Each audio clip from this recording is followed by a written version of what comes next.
के मऊ में पुलिस ने बीजेपी नेता के लड़के की बाइक का चालान क्या काट दिया। वो सरेआम पुलिस इंस्पेक्टर को सत्ता की हनक दिखाने लगा। दरअसल युवक की बुलेट बाजार में नो एंट्री वाली जगह पर खड़ी थी। पुलिस गश्त पर थी, लिहाजा तुरंत चालान कर दिया। लेकिन इसके बाद बीजेपी नेता का ये लड़का पुलिस कर्मियों से उलझ गया और हेकड़ी दिखाने लगा।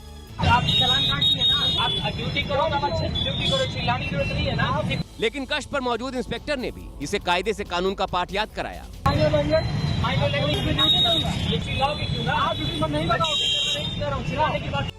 काफी देर तक दोनों के बीच यूं ही सरेआम तू में चलती रही। युवक के पिता राकेश मिश्रा कौशिक बीजेपी के जिला महामंत्री पद पर काबिज हैं। यही वजह थी कि युवक पुलिस कर्मियों को फोन करने की धमकी देने लगा। मामला शहादतपुर बाजार थाना कोतवाली का है। पंजाब के लुधियाना में कबड्डी खिलाड़ियों पर टोल कर्मियों से मारपीट का आरोप लगा है। मारपीट की पूरी घटना सीसीटीवी कैमरे में रिकॉर्ड हो गई। तस्वीरों में दिखाई दिया कि एक कार वीवीआईपी लेन में घुसने की कोशिश कर रही थी, जिस पर टोल कर्मियों ने कार में सवार लोगों से कार्ड और एग्जामिनेशन लेटर मांगा, लेकिन वो लोग दस्तावेज नहीं दिखा सके। ऐसे में टोल कर्मियों ने रास्ता नहीं खोला तो कार से एक युवक बाहर निकला और टोल कर्मियों के साथ मारपीट करने लगा। इस दौरान कार से एक और युवक बाहर आता है और उसने भी टोल कर्मियों के साथ मारपीट करनी शुरू कर दी। बताया जा रहा है कि टोल कर्मियों से मारपीट करने वाले युवक खुद को कबड्डी खिलाड़ी बता रहे थे। फिलहाल इस मामले में पुलिस ने केस दर्ज कर लिया है।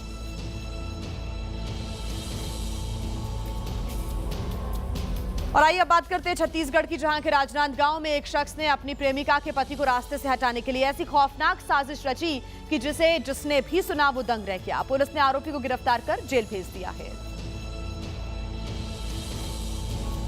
थिएटर भेजा था जिसमें 2 किलो बारूद और 2 डेटोनेटर लगाए गए थे।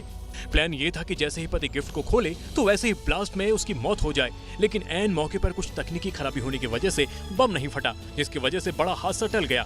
इस मामले में पुलिस ने पार्सल सहित बम को अपने कब्जे में ले लिया है।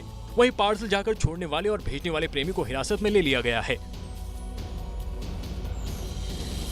अगर आप मैट्रिमोनियल साइट पर अपने लिए या फिर घर के किसी सदस्य के लिए रिश्ता तलाश कर रहे हैं तो थोड़ा सावधान हो जाइए, क्योंकि आपकी एक गलती आपको ठगों का शिकार बना सकती है। दरअसल बागपत पुलिस ने एक शातिर चेहरे को गिरफ्तार किया है, जो कि मैट्रिमोनियल साइट्स पर फर्जी प्रोफाइल बनाकर और उसमें सेना के मेजर कर्नल की फोटो लगाकर लड़कियों से संपर्क करता था। पहले उन्हें विश्वास में लेकर चैटिंग करता, फिर मोबाइल पर बात करता और उसके बाद बीमारी का बहाना बनाकर लाखों रुपए ठग लेता था। आरोपी का नाम कुलदीप उर्फ नवीन सिंह है, जो कि अलग अलग राज्यों की 20 से ज्यादा लड़कियों को अपने जाल में फंसा चुका है। ये व्यक्ति जो है पिछले काफी समय से इस प्रकार की ठगी युवतियों को अपनी ठगी का शिकार बना चुका था। पुलिस के मुताबिक आरोपी लड़कियों को विश्वास में लेने के लिए उनके परिजनों से भी मुलाकात करता था और उनका विश्वास जीतने के लिए उसने फर्जी Aadhaar card, PAN card, driving licence और मिनिस्ट्री ऑफ होम अफेयर्स के फर्जी कार्ड भी बनवा रखे थे। वहीं मध्य प्रदेश के बैतूल में मारपीट की घटनाएं थमने का नाम नहीं ले रही हैं। इस बार एक ड्राइवर की बेरहमी से पिटाई हुई। ड्राइवर से मारपीट का वीडियो सीसीटीवी कैमरे में रिकॉर्ड हो गया।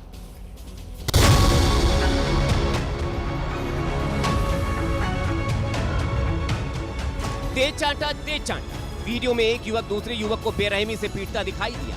पीटने वाला मालिक है और पीटने वाला ड्राइवर।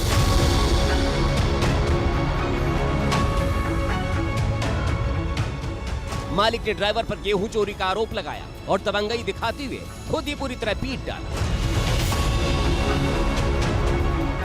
ड्राइवर आदिवासी समाज से आता है। इस पिटाई के बाद आदिवासी संगठन आक्रोशित थे।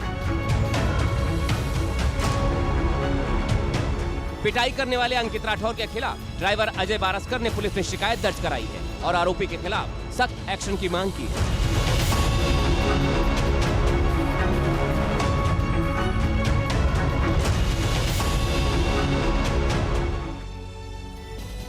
वहीं यूपी के जौनपुर में प्रदर्शनी मेले के दौरान एक बड़ा हादसा हो गया। वहां पर झूला टूटने से 2 लोग घायल हो गए, जिन्हें इलाज के लिए अस्पताल भिजवा दिया गया। मेले में झूला टूटते ही वहां चीख पुकार मच गई। इससे पहले बदलापुर तहसील में आयोजित मेले में घूमने आए लोग झूले पर सवार होकर आनंद लेते दिखाई दिए। वहां सब कुछ ठीक था, तभी झूला टूट गया, जिससे कई लोग उछलकर दूर जा गिरे। बहुत ज्यादा चोट लगी है, बहुत ज्यादा चोट लगी है इनको। इस हादसे में 2 लोग घायल हुए हैं, जिन्हें इलाज के लिए अस्पताल ले जाया गया है। हादसे ने वहां की सुरक्षा व्यवस्था पर सवाल खड़े कर दिए। ग्रेटर नोएडा वेस्ट के सुपरटेक इकोविले सोसाइटी के पास एक एटीएम में अचानक आग लगी। दमकल की गाड़ी समय से पहुंच गई, नहीं तो बड़ा हादसा हो सकता था। जैसे ही आग लगी, इस रिहायशी इलाके में अफरा तफरी मच गई। आग ने धीरे धीरे विकराल रूप धारण कर लिया और एटीएम के आसपास कई दुकानों को भी अपनी चपेट में ले लिया। लोगों ने पहले पानी डालकर आग पर काबू करना चाहा, लेकिन सारी कोशिशें बेकार रही। इसके बाद फायर ब्रिगेड को फोन कर बुलाया गया। कुछ देर बाद दमकल ने आग पर काबू पा लिया। गनीमत रही कि इस हादसे में कोई जनहानि नहीं हुई। और अब बात करते हैं मध्य प्रदेश के बड़वानी की, जहां पर 19 साल के बाद बाढ़ ने कोहराम मचा दिया। अरूपा नदी में भयंकर बाढ़ आ गई और नदी ने ऐसा रौद्र रूप दिखाया जिसे देखकर लोगों की रूह कांप गई। रूपा नदी अपने साथ सफेद रंग की कार बहा ले गई। कार मालिक के सामने उसकी चमचमाती नई कार तिनके की तरह बह गई। रूपा नदी का बहाव इतना तेज था कि कार मालिक की हिम्मत नहीं हुई कि वो लहरों से टकराकर अपनी कार को नदी के बाहर निकालने की कोशिश करे।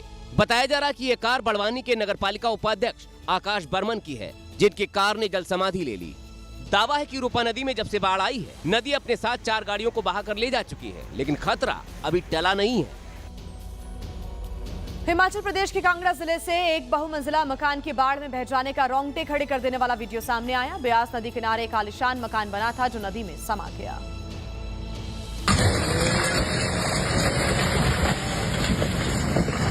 पानी में कितनी ताकत होती है, इसका सबूत है ये वीडियो।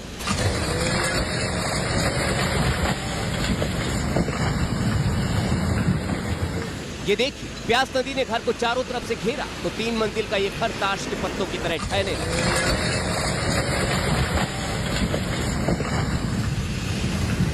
पहले इस घर के ऊपर का हिस्सा टूटा, फिर पिलर टूटा और फिर घर का बड़ा हिस्सा पानी में डूब गया। दरअसल पोंग बांध से पानी छोड़ा गया था, जिसकी वजह से ब्यास नदी में उफान आई और ये घर लहरों के दबाव को झेल नहीं पाया और ढह गया। हरियाणा के भिवानी में 18 साल की महिला टीचर की हत्या का मामला तूल पकड़ता जा रहा है। हत्याकांड के 3 दिन बाद भी टीचर का अंतिम संस्कार नहीं हो पाया, क्योंकि परिजन इस मांग पर अड़ गए हैं कि जब तक आरोपी पकड़े नहीं जाते तब तक अंतिम संस्कार नहीं करेंगे। दरअसल 13 अगस्त को सिंघानी गांव में नहर के किनारे युवती का शव मिला था। हत्यारों ने मनीषा की बेरहमी से हत्या की और उसका गला काट दिया। यही नहीं, शव से आंख और कान भी गायब बताए गए हैं। मनीषा सिंघानी गाँव के एक निजी प्ले स्कूल की टीचर थी। 11 अगस्त को मनीषा कॉलेज में एडमिशन लेने गई थी। इधर इस केस में पुलिस की लापरवाही भी सामने आई है। सीएम सैनी ने कार्रवाई करते हुए भिवानी पुलिस अधीक्षक मनवीर सिंह का तबादला कर दिया। वहीं एक थाना प्रभारी, एक महिला एएसआई और डायल 112 के 3 पुलिसकर्मी निलंबित कर दिए गए। बुलंदशहर के खुर्जा थाना क्षेत्र में सोहित नाम के एक युवक ने पत्नी से परेशान होकर सुसाइड कर लिया। युवक ने आत्महत्या से पहले एक वीडियो भी बनाया जिसमें उसने पत्नी पर कई संगीन आरोप लगाए हैं।